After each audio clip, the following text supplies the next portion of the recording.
Boa tarde a todos. Muito bem-vindos à nossa segunda aula. E nessa nossa segunda aula, nós vamos fazer uma discussão com algumas colegas nossas de faculdade, que elas trabalharam em escolas, então elas vão dar os relatos dela em relação à escola participativa, escola democrática, e seguindo disso, nós vamos seguir os outros assuntos. Então, gente, boa tarde. Nós vamos falar hoje nosso quinto dia, né? Seria a nossa quinta aula. A gente já passou aí por vários processos de atividades, então hoje é a nossa videoaula participativa. Nós temos aqui, como a Gabi já explicou, alguns membros do grupo, que fazem parte aí do nosso grupo, que elas vão comentar a respeito do tema proposto na primeira aula, né? Só que com a vivência própria. Então, a gente falou na última aula muito sobre gestão democrática. Hoje a gente vai continuar falando sobre gestão democrática, né? Mas hoje a gente vai fazer primeiro essa parte mais prática, assim, de conversa, de diálogo mesmo. E depois a gente vai continuar o conteúdo do livro. E depois, né, a gente vai comentar a respeito do artigo científico que foi passado.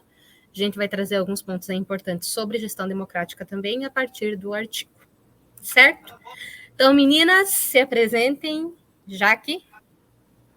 Oi, pessoal, eu sou a Jaqueline, né? Terminando agora o curso de pedagogia. Eu estagiei 2 anos numa escola pública aqui da cidade que eu moro, que é Colombo. E conforme foi solicitado, né, falando das meninas sobre a gestão da escola onde eu trabalhei, se ela era democrática ou não. Então, eu trabalhei 2 anos nessa escola, foi uma escola muito boa, é da rede municipal aqui, né? E a gente teve todo um apoio, né, da nossa coordenação, da parte da gestão. Então, a nossa gestão na escola era muito conversada com todos. A gente sempre era consultado quando tinha algum evento, quando precisava fazer alguma coisa, a gente sempre era muito consultado, tanto os estagiários quanto os professores, auxiliares, enfim. A gente sempre foi muito bem recepcionado na escola. A gente sempre teve essa gestão boa. A nossa diretora, ela é maravilhosa, então ela sempre teve essa participação, ela sempre quis incluir todo mundo da escola nos processos que fossem importantes. Então, a nossa gestão dentro da escola foi muito participativa e muito boa nesse quesito aí. Bacana, né? A gente falou bastante de democracia participativa, né?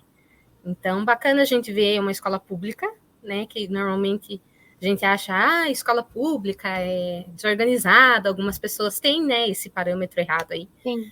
Então, bacana a gente ter isso e ter uma relação bacana, né, Jaque, com a direção, né? Porque normalmente também se tem esse problema aí, a direção, né? Se tem um bloqueio, né? Mas bacana que seja uma escola que tenha essa interação aí entre direção e os professores. Essa escola sempre foi muito humanizada, sempre a escola que eu trabalhei foi sempre pensando no professor, na gestão do professor, o que seria melhor para a equipe. Então, a gente sempre teve essa relação bem bacana, assim, com a direção, com o pessoal todo da coordenação. Foi bem legal. Então, bacana. É bom ver, né, que tudo que a gente comentou na aula passada, a gente consegue ver que tem a prática, né? Não é só um conteúdo, não é só na teoria, mas que sim, existe a prática, né? Existe isso no dia a dia. Aí a gente falou até na última aula, né, que, na verdade, a gestão democrática, ela é na prática, né? Na Sim. palavra, na escrita, nos livros, é muito bonito, né? Mas ela precisa realmente ser na prática. Sim. Então, Fran, diga. Bom, vou me apresentar, né, de novo. Sim. Eu sou a Franciele, estou terminando o curso de pedagogia. Estagiei 1 ano e meio numa escola de Curitiba, né? Lá, a gestão da escola funcionava assim. A diretora e as coordenadoras primeiro se reuniam, né? Faziam uma breve pauta entre elas, para discutir algum projeto que ia ter na escola. A partir disto, eles chamavam todos os professores da escola, né? Todo mundo que ia estar envolvido nesse projeto, né? Para ver as ideias que eles tinham. Como a gente podia juntar todas essas ideias nesse projeto. E sempre funcionava assim em todos os projetos. Vinha primeiro uma pauta da coordenação com as pedagogas, aí depois vinha a discussão com as professoras, com a equipe da escola. E lá funcionava sempre assim, dava bem certo. os pais não eram não perguntavam para os pais o que eles achavam, né? Mas sim mais os professores que iam estar envolvidos em tudo isso, né? Em todo esse projeto que iam construir com os alunos. Que eles davam mais ênfase nisso, em construir projeto com os alunos, né? Para ver o que os alunos iam aprender com esse projeto. Sempre era voltado mais para essa parte de projetos. Daí era mais a discussão, a pauta sempre com a coordenação e com os professores. Lá funcionava assim, essa escola que eu trabalhava. E era particular, né, Fran? E era particular essa escola que eu trabalhava. Lá funcionava assim, mesmo sendo particular, os professores também tinham voz, não era só apenas os donos da escola, né? Vinha a pauta dos donos, mas daí com a conversa com a coordenação, né, e com a coordenadora, lá com o pessoal, depois eles discutiam com as professoras para ver o que elas achavam, qual seria o melhor momento, né? Será que estava no momento certo ou não para as crianças aprenderem determinado atividade. Lá funcionava assim. Vê que é interessante, né? Já é diferente da Jaque, né? O da Jaque era público, aqui a gente já está falando de uma escola particular, inclusive uma escola bem conceituada, né? A gente não cita nomes, mas uma escola bem conceituada aqui, né, da cidade de Curitiba. E você vê, eles incluem professores, mas a comunidade escolar que a gente falou já não é tão forte, né? Não, eles não tinham. Já fica um pouco de lado. Mas é interessante, isso que a Fran falou, a gente falou na primeira aula, a respeito principalmente dessa inclusão de ideias, mesmo que tenha alguém à frente, né? Sempre vai precisar ter um gestor. A gente ainda falou, né, que tem uma vertente aí que eles acham que não precisa de ninguém. Todo mundo é todo mundo, e todo mundo faz, todo mundo acontece, não é bem assim, né? Mas legal que tenha alguém à frente e que saiba incluir os demais ali que estão trabalhando naquele local, naquela escola. Eu sei que a Fran amou trabalhar lá, né? Sim, amei então, trabalhar lá. É um bom sinal. Se fosse ruim, não, né? Se a gestão não fosse boa dessa forma, talvez não seria uma experiência tão agradável assim. Sim, certo? Não seria. Fran, quer falar mais alguma coisa? Não, seria mais isso mesmo. Jaques? Então, vocês falando da participação da comunidade lá na escola, a gente sempre teve muito isso com a comunidade, né? Tanto que agora na Copa, estava rolando um campeonato da Copinha, que a gente chama na escola. E a gestão gostaria de levar as crianças para uma quadra maior, porque a nossa escola estava em reforma nessa época. E aí foi falado com os pais, foi falado com toda a comunidade. Acabou que sendo votado que não, né? Por segurança das crianças que não. E a comunidade decidiu que era melhor não, e a escola acatou a decisão dos pais, né? Da comunidade. E é bem legal, assim, pensar, porque é todo um envolvimento, né? Envolvimento dos pais. Tanto que essa escola que eu trabalhei, ela é a maior escola municipal aqui da região. Então, ela é muito visada, né? Pelo prefeito, enfim. E aí a gente tem essa relação bem legal com todo mundo da comunidade, com os pais, porque sempre tem uma voz, assim. A gente sempre teve voz para dar opinião pro que pode melhorar, pro que não pode. Até que nem quem não tem vínculo com a escola pode conversar com a diretora, falar, olha, eu acho bacana a gente fazer isso, isso, aquilo. Então, eles são bem receptivos. Eles são bem receptivos lá na escola. É bem bacana essa parte. É diferente, né? Talvez a gestão queria uma coisa e a comunidade escolar queria outra, né? É bem legal. E aí, tanto que sempre... Sim, sempre tem projetos diferentes, que nem teve a festa da primavera, a festa não sei do que, é para ir arrecadando fundos para a escola, e a comunidade é muito participativa. Acho que na nossa festa junina teve mais de 10 mil pessoas passando pela escola, bem tranquilas. Nossa, legal. Todo mundo vai, assim, todo mundo participa muito, assim. Tem uma conexão, né? Tem, é uma história, né? Eu estudei nessa escola, então são muitas pessoas que... eu estudei desde o pré. Eu estudei do pré a antiga quarta série nessa escola. E a diretora era minha professora. Então a gente já tem uma conexão, né? Então foi bem, bem tranquilo, assim, muito gostoso. Inclusive, saudade. Então, é uma experiência que já vem de antes, né? Na Sim, verdade, é eu uma experiência amo, que já vem de nossa. antes. Eu também A tenho gente se muito sente apego. bem. Tem apego à primeira escola que eu estudei também, porque É, é muito gostoso retornar. era muito diferente, assim, do que eu vivenciei depois, e Sim, era muito humano, né? Talvez por ser crianças menores, né? Já tem esse lado, né? Mas bacana trabalhar na mesma escola que estudou. Eu espero um dia conseguir esse feito. Eu também espero um dia conseguir esse Amiga, um dia a gente consegue. a gente é ótimo. Ainda mais quando você vê que tem professores que foram seus professores e se tornam Então lá, seus colegas, e daí eles te ensinam e você fica, meu Deus, é incrível. É incrível trabalhar assim. boas experiências, sempre bom contar, né? Gabs? É só isso. Eu achei interessante que a gente mencionou bastante sobre autonomia na aula passada, e a gente viu na prática aqui também que tem autonomia, que nem a Fran falou, de que os professores podiam dar opinião, podiam dar alguma sugestão, e a Jaque também comentou, né, nessa questão da autonomia do professor, não só acatar alguma ordem vinda da direção, mas poder dar uma opinião, uma sugestão. Achei bem legal isso ter na prática também, né, nas vivências do dia a dia. Isso é bacana. Gente, é isso então. Obrigada, meninas. Né? Precisando de nós, estamos aí. E muito obrigada mesmo por terem participado aqui com a gente e de restante também. E obrigada pelo obrigada a vocês pelo convite. convite. Obrigada, amiga. As formandas. Então tá bom, gente. Brigadão. E a gente vai Beijo. continuar daqui. Beijos. Beijo, gente.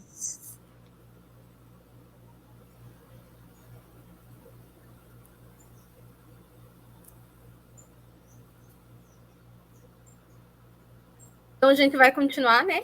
A partir daqui, então. Continuando o nosso assunto aí sobre função da escola, gestão democrática, agora a gente vai entrar sobre a função da escola básica. Iniciando aqui, gente, a função da escola básica e os fundamentos da gestão democrática na organização escolar. Então, continuando aquele assunto que nós estávamos tratando, e agora as meninas, né, participando aqui com a gente, a construção de uma gestão democrática na escola pressupõe a clareza da finalidade da escola no contexto da sociedade contemporânea.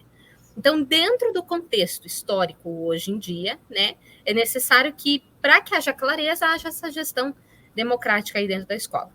Aí a gente vai falar um pouquinho sobre o fundamento legal, né, da gestão democrática, porque a gestão democrática não é só uma teoria, mas ela se embasa nas leis aí básicas da educação. Né? Aqueles que já ouviram, já estudaram um pouquinho, sabem que Constituição Brasileira, né, LDB e todos os outros aí, Estatuto da Criança e do Adolescente, são documentos básicos para a educação. E também são documentos que norteiam aí a gestão democrática. Do ponto de vista legal, fundamenta-se a finalidade da escola na Constituição Brasileira, no artigo 205, que determina ser direitos de todos o pleno desenvolvimento da pessoa, seu preparo para a cidadania e a sua qualificação para o trabalho, sendo, portanto, atribuição da escola, por meio de várias mediações, contribuir para que essa prescrição se efetive não só de direito, mas de fato. Então, como a gente falou, não é só na fala, não é só nos livros, né? Não é só nas teorias. O foco principal aí da gestão democrática é que seja de fato, não só de direito. O direito já está reservado na lei. Constituição Federal é lei magna, né, do país. Então, é a lei máxima aqui da nossa nação, no Brasil. Mas que não seja só de direito, que não esteja só numa lei, num papel, mas que seja realmente, de fato, aplicada aí dentro das escolas para desenvolver esse aluno, para que esse aluno esteja preparado para a cidadania. E a cidadania, gente, precisa ser democrática, né? Não se forma um cidadão sem democracia. Então, aí é necessário que essa gestão democrática se faça presente dentro das escolas. Então, prosseguindo a questão legal, a Lei nº 9.394, de 20 de dezembro de 1996, a Lei de Diretrizes e Bases da Educação Nacional, que é a LDB, no artigo 22, dispõe que a educação básica tem a finalidade de desenvolver o educando, assegurar-lhe a formação comum indispensável para o exercício da cidadania, fornecer-lhes meios para progredir no trabalho em estudos posteriores. Essa prerrogativa é complementada no artigo 12, na referida lei. ao determinar para os estabelecimentos de ensino as seguintes incumbências: elaborar e executar sua proposta pedagógica, administrar seu pessoal e seus recursos materiais e financeiros, assegurar o cumprimento dos dias letivos e horas-aulas estabelecidas, velar pelo cumprimento do plano de trabalho de cada docente, prover meios para a recuperação de alunos de menor rendimentos e articular-se com as famílias e a comunidade, criando os processos de integração à sociedade com a escola. Então, nessa questão, nós vemos que a legislação ela inclui muito essa questão de formar um cidadão, não ensinar as coisas básicas, mas a escola é responsável por formar cidadãos ativos em sociedade. E formar cidadãos ativos em sociedade é formar um cidadão democrático, como a gente comentou. É ter a democracia, ter ela ativa, participativa. E a gente vê que essa questão de articular a família e a comunidade também é uma questão legal, é uma questão a ser solicitada para a criação de projetos, para a criação do próprio PPP do colégio. É necessário a inclusão da comunidade na criação do PPP, na criação de projetos. Então, assim, é estabelecida por lei todos esses objetivos mencionados que a gente está falando desde a primeira aula lá, que a gente está falando da inclusão, da democracia, de toda essa questão, a gente tem a base legal, né? Como a gente comentou, ela não vem por meio do nada, ela sempre vai ter uma base legal a ser seguida, e essa base legal, ela tem uma fundamentação 100% democrática. Perfeito. E essa integração, como a gente estava falando ali com a Jaque, né? É uma integração que é raro. Sim. A gente vê assim, efetivamente. Não é só fazer algo e, de repente, chamar a comunidade. Não, mas ver a comunidade realmente, né? Ali com integração junto à escola. Sim, tendo voz, né? Podendo votar no que vai ser escolhido, no que não, né? No que é melhor, no que não é. É porque são seus filhos, né? Que estão dentro daquela escola, então é importante, muito importante. Bom, o desenvolvimento do educando para o exercício da cidadania e a inserção no mundo do trabalho, conforme prescrito legalmente, ocorre na medida em que os profissionais da educação, em especial os gestores educacionais, planejam as suas ações, elaborando a proposta pedagógica coletivamente, com intencionalidade, sistematização e detalhamento de suas ações. Então, esse desenvolvimento desse aluno, ele é um desenvolvimento em processo, né? Não é do dia para a noite, não acontece de um dia para o outro, de um ano para outro, não. Ele ocorre durante todo o processo educacional aí, a gente sabe, né, que hoje no Brasil, a maior parte, né, da nossa vida, até chegar à idade adulta, antes de chegar à idade adulta, a maior parte da nossa vida se passa dentro dos muros da escola, né, entre os muros da escola. Então, é necessário que esse processo se dê de forma plena. E como é que esse processo de desenvolver o educando para o exercício da cidadania e essa inserção no mundo do trabalho, ela acontece a partir dessa elaboração, desse planejamento. Aquilo que a gente falou na primeira aula, a gestão é elaborar, é planejar, né? Então, essa elaboração pedagógica com o coletivo, com todos os que estão envolvidos na escola, com intencionalidade, ou seja, não é por acaso, ou porque eu quero, ou porque eu acho. Tem uma intencionalidade, a gente sempre fala muito isso na pedagogia, né? É necessário que toda e qualquer atividade, todo e qualquer projeto, toda e qualquer decisão tenha uma intencionalidade pedagógica, né? Com fundamentos, claro, para desenvolver esse aluno. O diretor comprometido com a função social da escola busca, por meio da construção de uma gestão democrática, garantir que os alunos não só se apropriem dos conteúdos fundamentais, claro que é necessário, a apropriação dos conteúdos fundamentais é uma das bases da educação, leitura, escrita, ciências sociais, natureza e as bases matemáticas, mas que também, além desses conteúdos fundamentais, incorporem os saberes tecnológicos, econômicos, jurídicos e éticos. Ou seja, ele vai sair da escola não como simplesmente, né, uma tábula rasa. Ele não vai sair como alguém que entrou branco e saiu somente com os conteúdos, não.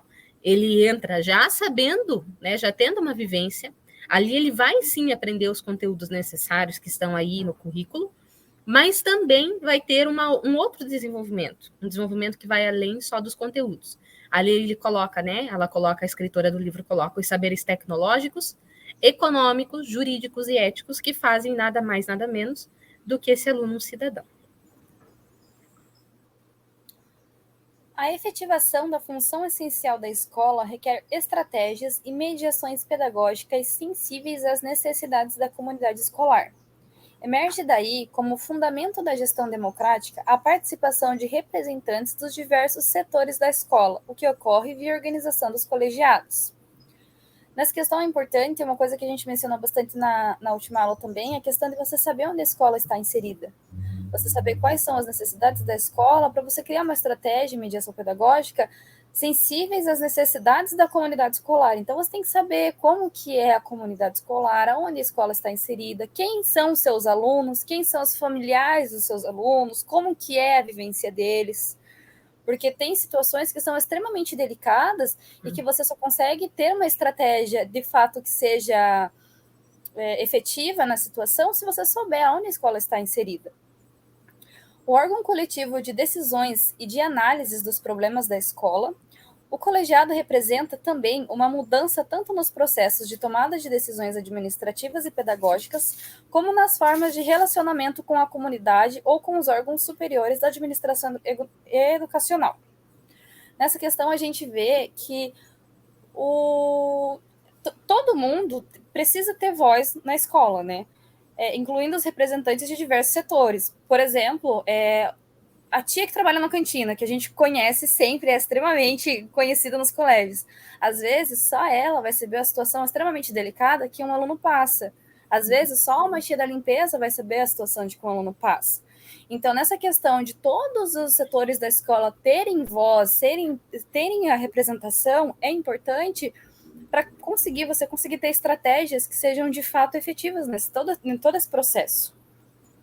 E o colegiado é bacana, né? Porque o colegiado é um órgão mais formal mesmo, né? Onde Sim. As pessoas que fazem parte, né, que são de diversos, não somente professores, né, pedagogos, diretor, mas aqueles que fazem parte, que são da comunidade, aqueles que fazem parte, que são outros trabalhadores ali dentro, que nem a gente sempre fala, né?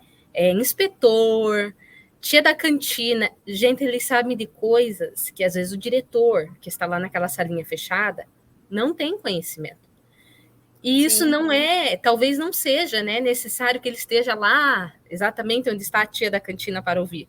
Mas é necessário que essa pessoa que trabalha na cantina, que tem uma comunicação com os alunos têm um amor enorme, né? Não tem aquele, como que eu posso dizer, ele não tem aquele obstáculo de olhar como é alguém superior a mim, eu não posso falar, não posso fazer. Não, a pessoa que é da limpeza, que é da cantina, é quase uma tia mesmo, né, da criança, faz parte da vida. E ela carrega essas imagens dessas pessoas para o resto da vida. A gente já foi aluno e sabe bem disso. Então, é importante que essas pessoas também sejam ouvidas, as que estão ali dentro da escola, que estão trabalhando ali dentro, sejam ouvidas e assim, né, se tome as decisões aí concernentes à escola. Prais, em 1996, seu livro indica como referencial teórico para fundamentar a gestão democrática a perspectiva histórico-crítica da educação. A gente já falou de Libânio na aula passada, é um dos que aí defendem, né, essa vertente histórico-crítica, assim como Paulo Freire e outros, né, aí pensadores, grandes nomes aí da educação. Então, Prais indica como referencial para fundamentar essa gestão justamente a perspectiva histórico-crítica da educação, concebendo a prática educativa escolar como uma prática social histórica, portanto, construída no contexto das relações sociais. Não é uma educação, como eu falei, tradicional, não é tecnicista, não é, né, as demais aí vertentes que houve da educação. Nós estamos falando de uma vertente que é muito defendida, né, hoje pelos grandes professores, né, os nossos professores de faculdade e os professores que estudam muito, os professores pesquisadores, que essa seria a forma ideal de, né, gerir uma escola e de apresentar os conteúdos, de fazer realmente as aulas, né, juntamente com esses alunos. Então, é uma prática de construção, né? Então, isso é muito importante e é uma construção que leva em consideração a prática social, leva em consideração as relações sociais, leva em consideração o contexto. Saviani, que também é um dos grandes professores aí que defende, né, a perspectiva histórico-crítica, reforça esse raciocínio afirmando que a educação se constitui em uma atividade mediadora no seio da prática social global. Então, é através da prática social que se desenvolve a educação. Prais ainda fala, né, concebe a pedagogia histórico-crítica como uma pedagogia progressista, indicando-a como referencial teórico específico, que permite a análise e a compreensão do processo da administração colegiada. A referida autora, em 1996, página 24, apresenta os seguintes aspectos como itens constitutivos da pedagogia histórico-crítica: o homem como produto histórico, a cultura tomada como socialização, a dialética como método de conhecimento, o trabalho como princípio educativo, e a educação politécnica e a escola única. O homem como produto histórico. Calma aí, só um minutinho que eu não consigo enxergar ali. A gestão democrática. Ah, é porque tá um negócio bem na frente. Uhum. A gestão democrática da premissa de que o homem é um ser histórico. Nossa, eu não vou conseguir ler porque eu vou ter que... E organiza. Ele tá com todo na frente. Ah, ele está na frente. Tá, só um minuto.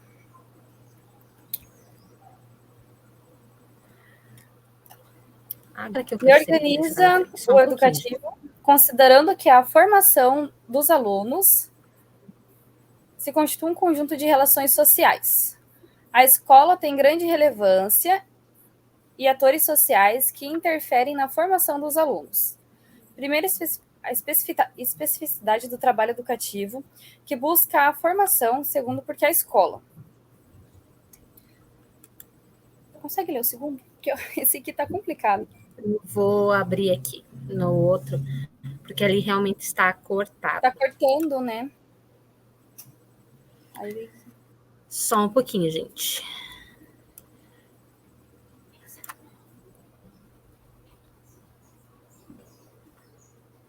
Vamos lá. Aqui é ao vivo. O ao vivo às vezes dá.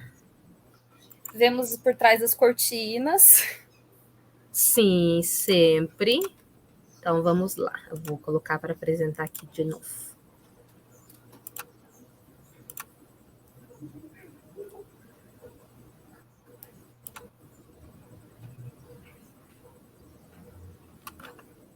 Então, vamos lá.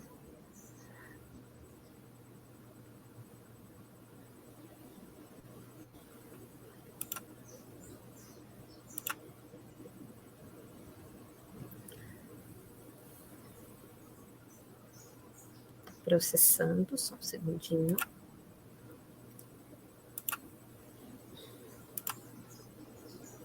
Ainda está cortado. Então, eu vou ler aqui, gente, porque aqui não tá cortado, então aqui eu consigo ler. Aí você comenta, Gabi. Então, eu vou ler o A de novo. O homem como produto histórico. A gestão da escola deve partir da premissa de que o homem é um ser histórico e organiza o trabalho educativo considerando que a formação dos alunos se constrói no conjunto das relações sociais.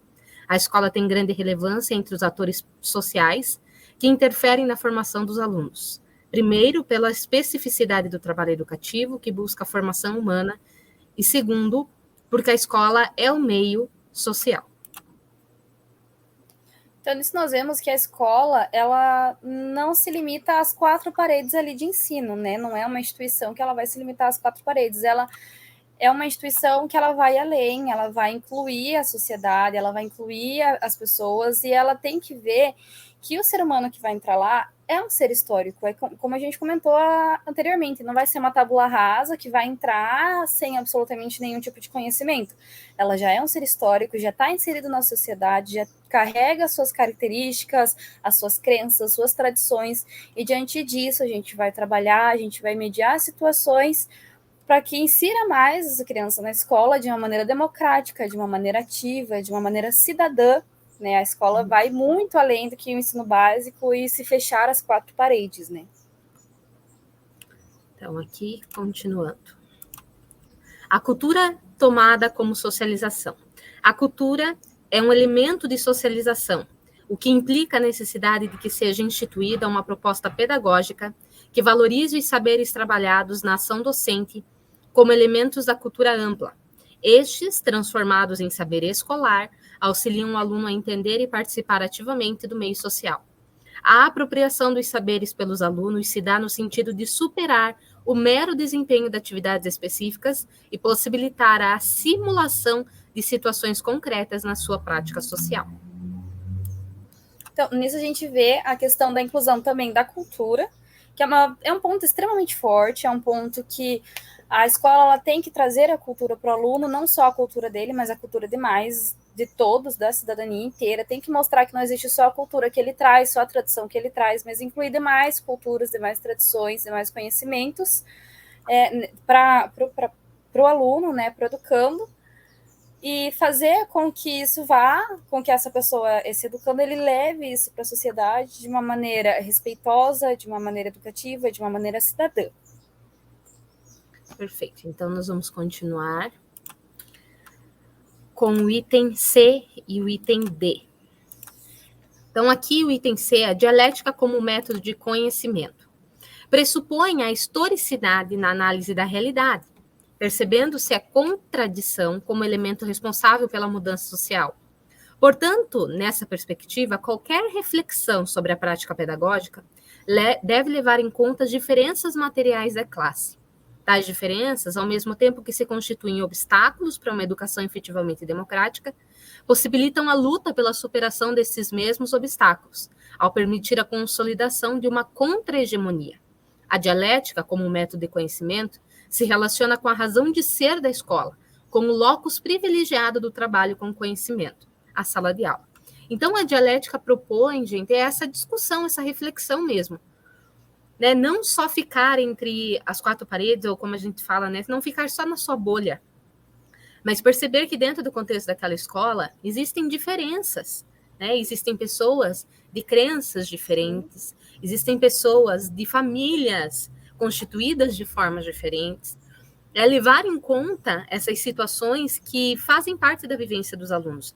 Porque, na verdade, uma educação, gente, que é, vamos dizer assim, é colocada para o aluno de uma forma que não o permite refletir sobre si, sobre a sua família, sobre o seu contexto, sobre o seu bairro, sobre a sua cidade, sobre o seu país, e não lhe permite, né, refletir também sobre a realidade do próximo, ela se torna uma coisa meio robótica, né? E, na verdade, não é esse o objetivo principal da educação. Então, aqui, a educação histórico-crítica traz isso, traz até, inclusive, essa luta pela superação de dificuldades, não só de dificuldades de aprendizagem, mas de dificuldades sociais, né? Dentro das escolas existe uma grande quantidade de desigualdade social. Mesmo dentro de escolas públicas, que a gente pensa, é tudo o mesmo nível. Não é, gente. Existe muita diferença, assim como existem crianças que têm o seu próprio quarto, né, que têm ali o local de estudo, existem crianças que nem uma cama, né, nem alimentação, nem nada, né, o básico. Então, essa histórico-crítica, essa concepção histórico-crítica traz justamente a criticidade, né? Por isso o nome histórico-crítica. Essa criticidade sobre todo o contexto aí dentro. O trabalho coletivo. Fundamento escolar, na medida em que as equipes diretivas, pedagógicas da escola, concebem-no como algo construído historicamente, na busca da humanização, ultrapassando a mera necessidade de sobrevivência. Se prevalece a concepção de trabalho como princípio educativo. Os educadores se comprometem, desde os primeiros anos da educação básica, em garantir na relação entre professor, aluno e conhecimento a reflexão contextualizada e problematizadora sobre os conteúdos culturais. Então, ela traz o trabalho, tanto o trabalho depois, né, de cada aluno na sua profissão, mas principalmente o trabalho escolar, não como um simples trabalho. A gente falou sobre isso, sobre gestão, né? A gestão educacional não é uma gestão de empresa, nós não estamos falando de aparelhos, de máquinas ou de peças de um automóvel, nós estamos falando de seres humanos, né? Então, por isso, é tão importante aqui essa questão da gestão democrática a partir da concepção histórico-crítica. Vamos ver se agora aparece, Gabi, para você conseguir terminar. Agora sim. Aí. Educação politécnica, né? Constitui-se como fundamento da gestão colegiada na medida em que a organização da escola e dos conteúdos prioriza, no fazer docente, a articulação entre o saber e o saber fazer, promovendo constantemente a articulação da teoria com a prática, que é a praxis, né? A gente comenta isso, acho que desde o primeiro ano de faculdade até o último, né? Primeiras matérias. É bem forçado, assim, bem colocado em pauta essa questão de você articular, né, a teoria com a prática, para não virar uma escola que se faça só a prática e nem só a teoria, né? Como era na tradicional, né? A Politécnica pressupõe que o professor, na condução de ação docente, encaminhe o trabalho com os conteúdos, integrando as atividades manuais com as intelectuais e relacionando intimamente a teoria com a prática. O referencial teórico subjacente aos conteúdos curriculares da escola básica adquire sentido quando reflete as práticas familiar, profissional e social vividas pelo aluno. Isso é de extrema importância, você articular as práticas vividas pelo aluno. Porque quando você articula as práticas vividas pelo aluno, não torna um conhecimento, um conteúdo que vai entrar por um ouvido e sair pelo outro. Se você entra na realidade do aluno, se você entra numa situação em que você sabe que o aluno se identifica, que ele vai compreender melhor, a educação ela se torna muito mais rica, uma educação que ele vai guardar para a vida toda. Eu tenho como exemplo isso muitas matérias de ciência que o professor foi a fundo, assim, e assim, são matérias que eu, hoje em dia, foi no meu ensino fundamental, e eu não esqueço até hoje, porque foi um ensino que foi realmente junto com a minha realidade no momento, junto com toda essa questão infantil. Então, quando você faz essa união, se torna muito mais rico. E a escola única, né? Configura-se como fundamento da gestão colegiada sempre que a escola é organizada de forma a reduzir as desigualdades sociais e garantir o direito ao acesso à cultura, à ciência e à tecnologia para todos, não de forma enciclopédica, mas atuando no desenvolvimento de capacidades intelectuais e práticas dos alunos. Então, a gente entra na situação que a Carol falou antes, né, nessa questão de reduzir as desigualdades sociais e garantir o direito de acesso à cultura, de conhecimento, à ciência, à tecnologia para todos, porque realmente tem coisas que os alunos eles só vão ter acesso na escola. Não tem como, os pais não têm como dar acesso, a comunidade não tem como dar acesso, tem coisas que somente a escola vai dar acesso para a criança. Então, você fazer essa quebra de preconceito, você introduzir a criança em toda essa realidade, às vezes é uma experiência que a criança só vai ter na escola para o resto da vida. Vai ser só a escola que vai produzir esse conhecimento para ela, essa experiência para ela. Possibilita o acesso a todos, independente de cor, raça, credo, e compromete-se com a educação de qualidade, tanto no ponto de vista técnico, que são os conteúdos, os métodos e as técnicas, como no aspecto político, assim de educação, valores, condições para intervir na sociedade. Então, você unindo tudo isso, é que no final você vai formar um ser humano democrático, um ser humano ativo, um cidadão realmente democrático na sociedade, porque você, desde a escola, vai trazer essa quebra de preconceitos, você vai trazer outras culturas, você vai trazer outras religiões, você vai mostrar que não existe apenas uma cor, não existe apenas uma raça, não existe apenas uma religião. Então, você dando todo esse acesso à cultura, você vai criar um ser democrático na sociedade. Essa questão da escola politécnica, que é o saber e o saber fazer, me chamou bastante atenção, porque às vezes na hora a gente até sabe, mas não sabe fazer. Né? Eu tenho isso muito com relação à matemática. Sempre tive boas notas em matemática, com exceção do ensino médio, porque era matemática financeira aplicada, então era um pouquinho mais complicado. Mas com relação à matemática, eu sabia para fazer a prova. Não é assim que acontece? A maioria da gente acontece isso. Você sabe para fazer a prova. Mas se hoje eu precisasse fazer qualquer cálculo aí de área, daquelas coisas que a gente aprende, gente, se não for eu estudar hoje, para mim, particularmente, seria muito difícil, porque eu não aprendi a fazer, eu não aprendi a produzir esse conhecimento sozinha. Matemática financeira é uma coisa que eu fiz o técnico também, né? Então, matemática financeira é aquela que você aprende a fazer assim na prova para responder, mas não é uma coisa que a gente leva para a vida. Se me dá um negócio para fazer uma conta, uma matemática financeira, eu não vou saber. Gente, isso é muito, muito difícil, porque assim, ó, hoje eu trabalho na área, né? Trabalho com a área de administração e também com a parte contábil. Então, eu tive muita dificuldade no começo. Porque tudo aquilo que eu aprendi na escola, potenciação, toda aquelas coisas assim bem complicadinhas que a gente deixa de lado, eu precisei depois. Né? E claro que na prática é mais fácil, se você aprende na prática, é mais fácil. Hoje eu não esqueço, né? Hoje faço de cabeça, até as pessoas brincam comigo, como é que você consegue fazer conta de cabeça? Eu faço conta de cabeça, porque virou uma prática diária. Então, isso da escola, da educação politécnica é muito importante. Não ter o conteúdo só para que o aluno decore aquele decoreba Ctrl-C, Ctrl-V para a prova. Não. Ele aprender na prática realmente. Eu me lembro até hoje, quando eu aprendi questões de biologia, de ciência, de geografia, com professores assim super didáticos e que realmente tinham, né, essa dinâmica de fazer você pôr a mão na massa, de fazer você pôr a mão na terra, de plantar o feijão com o algodão e etc.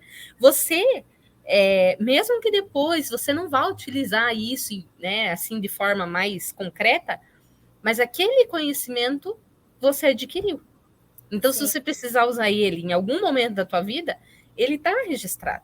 Agora, aquele conhecimento só teórico, por isso que a gente sempre fala, né, na faculdade sobre a necessidade dessa praxis aí, da gente procurar, né, claro que não é tão simples, diariamente você trazer isso à tona dentro da sala de aula, dentro da escola, mas é importante a gente refletir a respeito disso.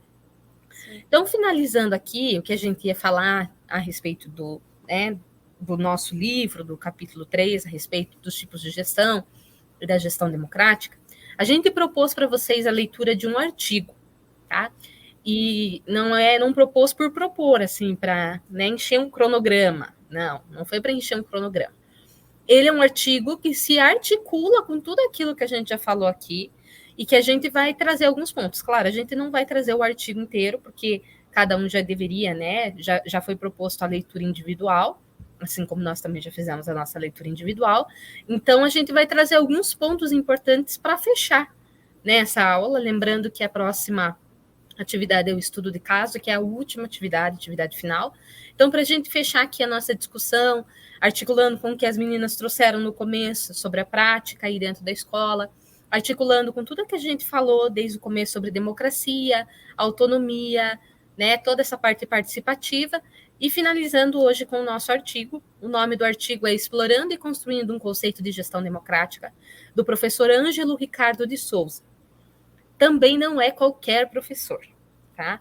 Nós estamos falando aqui de um doutor em educação pela PUC de São Paulo, né, Pontifícia Universidade Católica de São Paulo, e atualmente ele é professor e pesquisador do Núcleo de Políticas Educacionais e do Programa de Pós-Graduação em Educação da UFPR, ou seja, bem pertinho da gente aqui, tá? Então, ele tem muito isso, né, dos programas de formação continuada, a respeito, assim, bem claro da educação, né, das políticas educacionais que são muito importantes para a gestão e também, né, dentro de sala de aula. Então, a gente vai comentar algumas coisas a respeito desse artigo. Inclusive, eu quero ressaltar que esse artigo traz outros escritores, outros professores aí, internacionais, inclusive, italianos, né? Tem todo um embasamento, assim, bacana mesmo, que a gente não vai ter tempo de trazer aqui, mas que se depois, né, com a leitura, se quiser refazer a leitura do artigo, tiver a oportunidade aí de pesquisar esses demais autores que a gente não trouxe aqui. Mas hoje, então, a gente vai terminar comentando um pouquinho sobre esse artigo. Explorando e construindo um conceito de gestão escolar democrática. Aqui eu vou dar uma lidinha no resumo para a gente se introduzir mais no assunto. Já foi lido, mas só para a gente dar uma introdução melhor. Esse artigo toma as relações entre a política, o poder e a democracia na escola pública como objeto da investigação bibliográfica, destacando os elementos que caracterizam a gestão escolar como fenômeno político e como locus para os processos de disputas e de dominação. Este trabalho protege as características da democracia e aponta para um conceito de gestão escolar democrática como um processo que não se resume às tomadas de decisão e que é sustentado no diálogo e na alteridade, na participação ativa dos sujeitos do universo escolar, na construção coletiva de regras e procedimentos e na constituição de canais de comunicação, de sorte a ampliar o domínio das informações a todas as pessoas que atuam na ou sobre a escola. Então, o resumo, assim, é, assim, incrível. Resumiu, já. Resumo incrível. Resumiu literalmente aquilo que a gente já tinha falado. Exato. E aquilo que a gente vai continuar falando aqui. Então, como eu falei, nós vamos trazer aqueles pontos principais que o professor Ângelo traz aqui nesse artigo. Então, ele cita Souza, 2007, dizendo que no campo da gestão escolar, muitos são os trabalhos que estudam, descrevem, analisam ou têm perspectivas, formas de se conduzir a política escolar voltadas mais à divisão deste poder. Lembrando que a gente sempre fala isso, mas é sempre bacana reforçar, a escola é um local de política. Nós não estamos falando de política partidária. Política partidária é outra situação. Aqui nós estamos falando da política, não, né, de escolha de partido ou de A ou de B. Não.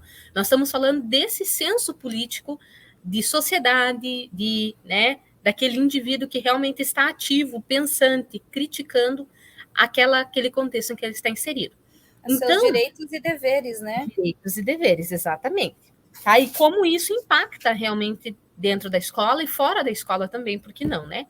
Então, nesse campo, existem muitos estudiosos que conduzem, né, esses estudos a respeito da política escolar voltadas à divisão de poder. E a gente vai entender um pouquinho o que é poder, né, dentro da gestão escolar, que não é o conceito de poder que nós temos político, por exemplo. Né? Não é este conceito de poder. Então, a gente não pode confundir uma coisa com a outra. Ele traz assim, o poder em questão, que torna a gestão um processo político, para essa perspectiva da gestão democrática, não é, olha só, não é a capacidade da parte de quem o controla em levar os outros sujeitos não controladores desse poder a fazerem o que aqueles desejam, e ainda legitimamente reconhecendo a relação de dominação, como afirma Max Weber, 2004, página 43. Então, nós não estamos falando do controle de alguém sobre os não controlados, né? Nós não estamos falando disso. Nós não estamos falando de autoridade que não seja criticada, que não seja pensada, que não seja tomada decisão com os demais. Nós não estamos falando desse processo. Esse processo acontece em outras vertentes da sociedade, mas dentro da escola nós estamos falando de outro tipo de poder. Esse poder da escola, da gestão educacional democrática que a gente está falando, é o poder decorrente da capacidade humana de agir em conjunto com outros, construindo uma vontade comum. Então, esse poder que o gestor da escola tem, não é um poder autoritário, não é um poder, né, de subjugar alguém, não é um poder de simplesmente impor uma decisão, não é esse poder. O poder que a gente fala da gestão é o poder de alguém que está na gestão da escola agir em conjunto com todos os demais, né, independente aí, né, do seu nível, independente da onde, em que hierarquia dentro da escola, em que função dentro da escola se está, construindo uma vontade que não é dele, uma vontade que na verdade é comum. Já que até comentou essa questão, achei interessante, né? Essa questão de que a escola queria uma coisa e foi perguntado à comunidade, e a comunidade optou por outra coisa, né? Se fosse outro tipo de gestão, diria não, mas espera aí, é a gente que entende. Mas não, levou-se em consideração o que a comunidade, que os pais, né, aquelas pessoas, talvez avós, tios, pensavam a respeito principalmente da segurança das crianças. Então, isso é importante, né, que o gestor tenha esse poder, a capacidade humana, que todo ser humano está apto para agir desta forma, todo ser humano tem a capacidade de ouvir os demais, a opinião dos demais e agir de acordo com a vontade comum.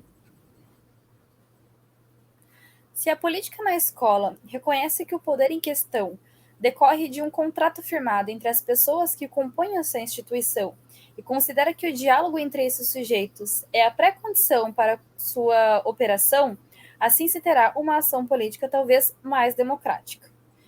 Então, essa questão da política da escola, se todo mundo entendesse, principalmente eu acho que a comunidade, os pais, entendesse que também tem voz para opinar, e que nem a Carol comentou, que a Jaque falou, né, sobre, não, prefiro que não seja desse jeito, prefiro que não seja dessa maneira, aí a questão democrática vai ser um pouco mais forte, né, porque eu acho que muitas pessoas que trabalham na instituição, pais, familiares, a comunidade, às vezes não sabe a voz, o direito que tem de ser ali, de opinar e de dar algum tipo de sugestão, essas coisas assim.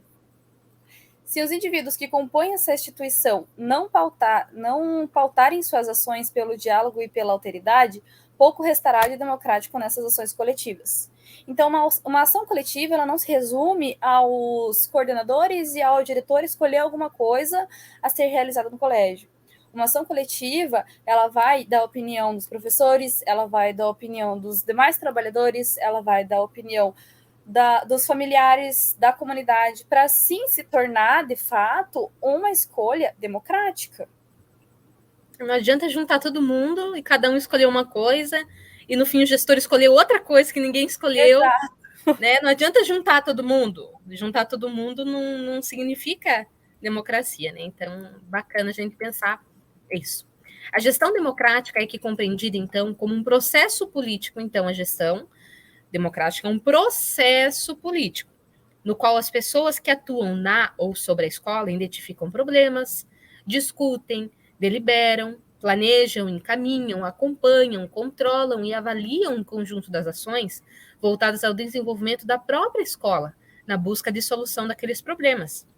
Então, não é que todo mundo vai mandar, gente, não é essa, né, a ideia da gestão democrática, é realmente juntar. A gente sempre fala isso, é até um ditado bem popular, né? Que duas cabeças pensam melhor do que uma. E isso é uma realidade. Né? Se, por exemplo, eu e a Gabi estamos fazendo aqui, né, um trabalho até longo, né, um curso de extensão. Se eu estivesse sozinha, vou dar um exemplo, claro, eu nunca teria pensado em fazer um estudo de caso para finalizar. Quem pensou no estudo de caso foi ela. Talvez eu faria outra coisa. E talvez não fosse tão proveitoso quanto uma prática. Né? Então, quando se unem pensamentos, pessoas que podem até pensar coisas diferentes, mas que têm essa consciência de que juntos podem fazer algo muito bom, né, dentro da escola, para os seus alunos, para a comunidade escolar, isso faz toda a diferença, não só ali dentro da escola, mas fora da escola, né? Dentro da família, né, nas relações sociais, isso faz diferença.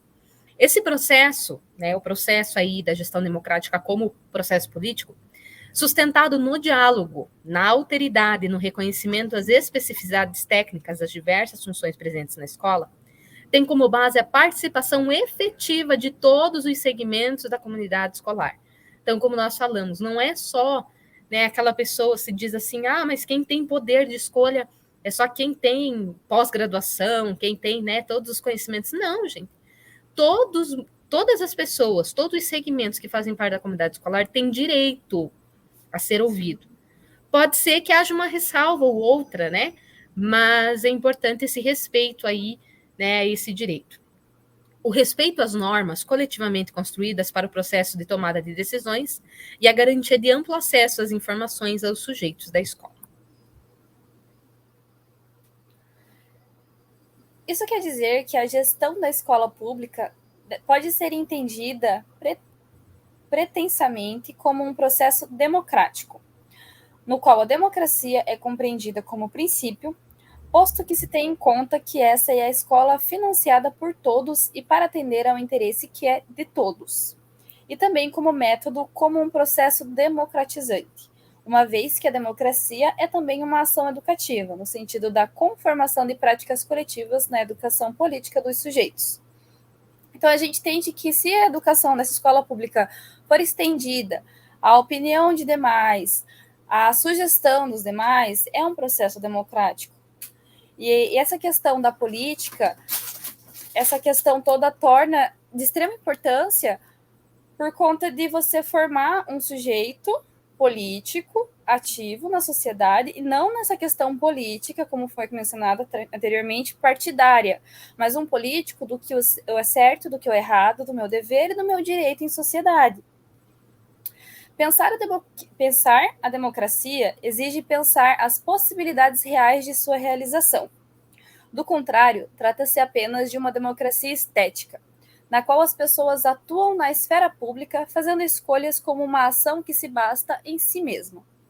A democracia se faz menos nas definições formais, constitucionais, dos direitos dos indivíduos e mais pela ampliação real das condições de superação das desigualdades sociais. Então, isso foi mencionado também lá no começo, que a democracia não adianta ela estar no papel também, né?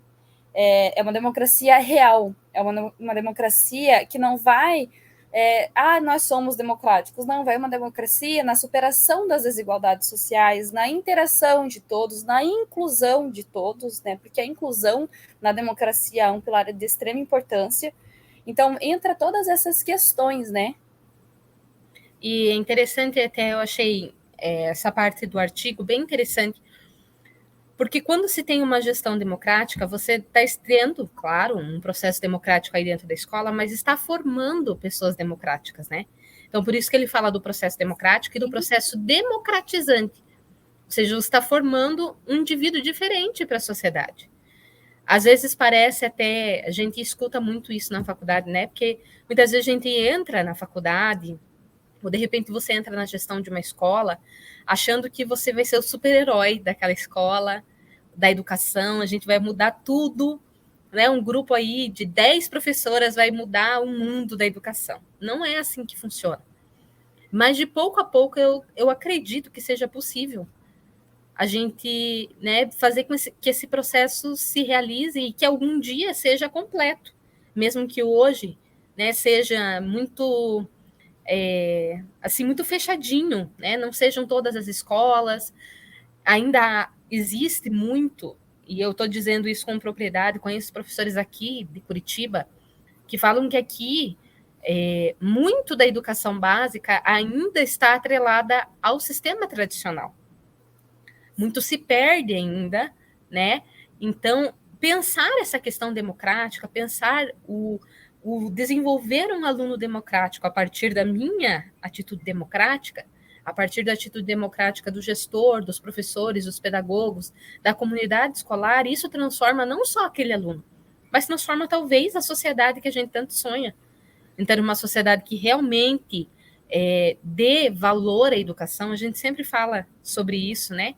Que infelizmente é triste a gente perceber que a educação ainda é muito deixada de lado, inclusive politicamente falando agora, né, é muito deixada de lado, é o último recurso, as últimas oportunidades, é tudo último, né, para a educação. Então, talvez seja uma das formas que a gente possa desenvolver dentro da nossa sociedade um outro conceito sobre educação, um conceito que coloca a educação no centro. Entenda que a educação é a base, uma das bases da nossa sociedade. E que essa educação não seja uma educação da forma que eu quero, mas seja uma educação, como diz ali, para todo mundo. Independente das suas condições sociais, que isso possa, de alguma forma, ser superado através da educação. A gente sabe, eu sempre falo disso com as pessoas que eu conheço, eu vim de uma família que não tinha pessoas assim muito estudadas, eu vim de uma família mais na parte do meu pai e da minha mãe, uma família não muito abastada, e uma família, gente, que não é que não tinha condições de fazer uma faculdade, não tinha interesse, né? Eu agradeço muito porque a minha mãe foi uma pessoa que estudou muito a educação e que me ensinou desde pequena. Então, as pessoas achavam até engraçado, né? Porque eu entrei na escola sabendo ler e escrever. E as professoras achavam aquilo um cúmulo, como uma criança que não passou pela creche, porque eu não fui para a creche, sabe ler e escrever. É porque, gente, quando se dá valor à educação desde pequeno, isso faz muita diferença lá na frente, né? Então, a pensar essa democracia, e quando a gente pensa nisso, eu penso nas escolas que eu passei. Em 2 dessas escolas, eu não sei a Gabi, mas eu passei por 3 escolas. Primeiro eu passei da escola do 1º ao quinto, que hoje é o quinto, mas era a quarta série, era do pré à quarta série. Depois, o Fundamental 2, o ensino médio em outro colégio. No meu Fundamental 2, eu estudei numa escola totalmente tradicional, em que os alunos não eram respeitados, em que os professores faziam bullying com os alunos, como aconteceu comigo diversas vezes. Mas dessa escola eu tenho, assim, um sentimento não muito bom. Mas da escola que eu estudei quando pequena, eu tenho professores que foram meus professores, que são meus amigos até hoje, são amigos da família, se tornaram quase parte da família, né? E eu tenho memórias muito boas da direção, dos pedagogos, de todo aquele contexto histórico em que eu estava inserida e que fez com que hoje eu amasse, porque eu amo estudar, né? É um alienígena. Que eu amasse realmente e que quisesse ir para frente. Eu me lembro até hoje, a minha professora do pré, na época ela tinha já 72 anos. Nossa. Quando eu entrei. Ela já estava aposentada e estava trabalhando. E ela ainda está viva. Beirando aí os 100 e poucos anos. Que legal. Quase. E hoje eu vejo assim que muito da vontade de eu ser professora veio desta minha professora do pré. Olha quanto tempo faz. Já estou aí beirando os 24 e foi muito importante para mim. Então, isso me fez refletir bastante assim, sobre essa questão de como é importante essa questão aí da gestão democrática na nossa vida, tanto como alunos, quanto agora, né, como professores. E como cidadãos no geral, né? Eu acho que o professor, ele ensina... se for uma escola democrática que de fato tem essa quebra de preconceito, ensina muito a questão de ética, de respeito, né? Então, muda um cidadão completamente, não só um aluno, não só um futuro professor, mas uma pessoa que vai praticar um ato bom numa sociedade, né? Tá precisando, né? Exato, a escola ela transforma completamente. E se for uma escola democrática, uma escola de fato democrática, não só no papel, mas uma escola realmente democrática, ela vai transformar um cidadão que pode mudar a sociedade. E muitas pessoas não pensam que a escola vai tão além assim, né? Que muda a vida de um aluno, muda um dia de um aluno. Não, mas ela pode mudar a sociedade e ela muda a sociedade, né? Muda ainda. Já diz Paulo Freire, né? O professor não muda o mundo, mas a educação muda as pessoas e as pessoas mudam o mundo, gente. Então é muito isso. E isso do respeito, eu acho assim que está muito em alta, né? Hoje em dia é uma necessidade muito emergente. Muito emergente. A gente vê situações não só relacionadas, que são os maiores aí, né? Relacionados à raça, à sexualidade e outros demais assuntos, mas também, principalmente, quando a gente fala do respeito aos tipos de alunos. Nós não temos em sala de aula um grupo totalmente no mesmo nível, totalmente do mesmo jeito, todo mundo pensando do mesmo jeito. Dentro de uma sala de aula, você vai ter um autista, de repente você vai ter uma criança surda, você vai ter uma criança, né, com alguma dificuldade de aprendizagem, de repente você vai ter uma criança com TDAH, uma criança que desenvolveu outros tipos de problemas, com algumas enfermidades. Eu digo por experiência própria, né, que quem é doente já né, tem alguma limitação física, falta um pouco do respeito ali, às vezes, entre si, né? Então, é muito importante isso, é uma temática, assim, que, claro, né, surgiu de uma necessidade acadêmica, mas que nos faz pensar bastante. Aí a gente finalizando 4 anos de faculdade, né, a gente estudou muito, falou muito sobre tudo isso que a gente está falando aqui, mas finalizando esse curso de extensão, a gente percebe que foi um tema importante, não foi um tema aleatório, né, não foi um tema jogado no ar, mas um tema bastante importante de a gente pensar agora e sempre, né, seja você que está nos assistindo, um professor, seja um aluno de uma faculdade de pedagogia, seja você alguém da comunidade escolar, seja você um pai, uma mãe, um tio, uma tia, um avô, uma avó, ou simplesmente um cidadão que se preocupa, né, com a formação aí do futuro, porque as crianças de hoje serão os homens e mulheres de amanhã.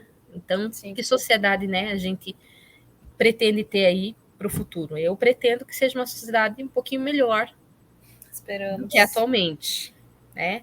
A gente teve, infelizmente, é uma realidade, né, gente? A gente teve um tipo de educação mais tradicional, mais rigorosa, e hoje a gente pode, né, ver, assim, uma possibilidade maior de formar crianças que sejam pensantes, né, alunos que pensem, que critiquem a sua realidade, que busquem melhor, né, as suas próprias vontades, os seus sonhos. Nós estamos aí numa geração que hoje tem um acesso a conhecimento e a informação muito fácil, né? Que a gente não teve. Não. As pessoas falam, vocês são a geração da tecnologia. A gente não nasceu na geração da tecnologia. Não, nasceu antes ainda. Eu nasci antes. Nasci na Copa que cheirava álcool ainda, né? Nossa.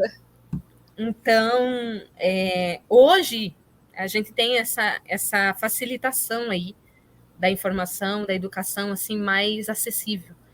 Então, que a gente possa fazer parte um pouquinho, né, e melhorar um pouco aí a nossa educação, com certeza melhorar nosso país, para que seja um país bom para as próximas gerações, que coloque a educação aí como prioridade. Gabi, diga o que mais você tem para falar. Eu acho que é isso, gente.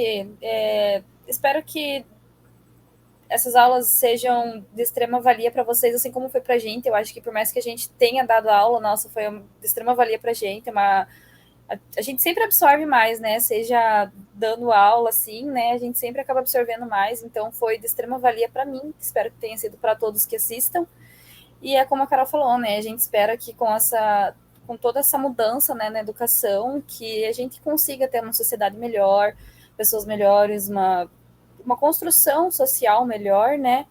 Porque é o que a gente quer, né? O que a escola democrática, na teoria e na prática, sugere que aconteça, né? Que a gente forme cidadãos melhores cada vez mais. Verdade.